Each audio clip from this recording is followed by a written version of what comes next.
سیدنا حضرت ابراہیم علیہ السلام کے بارے میں قرآن کریم میں بہت تفصیل سے ارشاد فرمایا گیا ہے کہ آپ علیہ السلام نے اپنی قوم کو بت پرستی سمیت ہر قسم کی ایسی باتوں سے روک دیا جو اللہ تبارک و تعالیٰ کے احکام کے خلاف ہوں۔ حضرت ابراہیم علیہ السلام کے دور میں ان کے ملک شام میں نمرود کی بادشاہت تھی۔ وہ چاہتا تھا کہ لوگ اسی کو خدا سمجھیں اور اس کی پوجا کریں۔ اس کے زمانے میں لوگ پہلے ہی بت پرستی میں مبتلا تھے، لہٰذا انہوں نے نمرود کو خدا ماننے میں کوئی خاص اعتراض نہیں کیا۔ حضرت ابراہیم علیہ السلام نے نمرود کی سخت مخالفت کی۔ اسی زمانے میں حضرت ابراہیم علیہ السلام کو پیغمبری عطا فرمائی گئی۔ حضرت ابراہیم علیہ السلام توحید پر مکمل ایمان رکھنے والے تھے اور یہی چاہتے بھی تھے کہ لوگ بھی ہر طرح کی بت پرستی اور شرک چھوڑ کر صرف ایک اللہ واحد کی بندگی بجا لائیں۔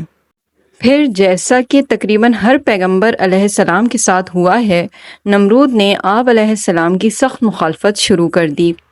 حضرت ابراہیم علیہ السلام اپنے باپ تک سے بھی یہی فرماتے کہ تم لوگ جن بتوں کی پوجا کرتے ہو انہوں نے آج تک تمہارے لیے کیا کیا ہے؟ حضرت ابراہیم علیہ السلام کا باپ بھی لاجواب ہو کر چیخنے چلانے لگتا کہ میرے بتوں کے خلاف باتیں مت کرو۔ پھر ایک موقع پر آپ علیہ السلام نے مندر میں تشریف لے جا کر وہاں سارے بتوں کو توڑ پھوڑ کر رکھ دیا۔ مشرکوں نے آ کر دیکھا تو یہی کہا کہ یہ صرف ابراہیم علیہ السلام ہی کا کام ہو سکتا ہے۔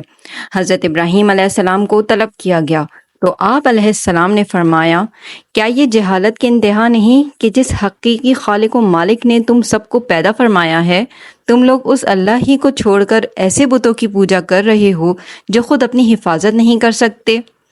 آپ علیہ السلام کے ان ارشادات کا ان مشرکوں کے پاس بھلا کیا جواب تھا؟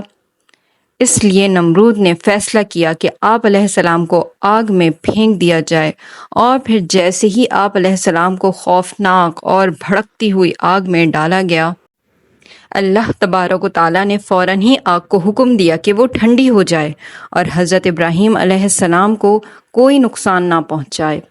اس نے حضرت ابراہیم علیہ السلام کو اس طرح بچا لیا جیسے آپ علیہ السلام اس خوفناک آگ سے نہیں، کسی باغ سے ٹہلتے ہوئے واپس تشریف لا رہے ہیں، اور اللہ تبارک و تعالیٰ نے حضرت ابراہیم علیہ السلام ہی کے ذریعے پیغمبران کرام علیہ السلام کا وہ مقدس سلسلہ بھی شروع فرمایا جس کا اختتام حضرت نبی آخر الزماں صلی اللہ علیہ وآلہ وسلم پر ہوا۔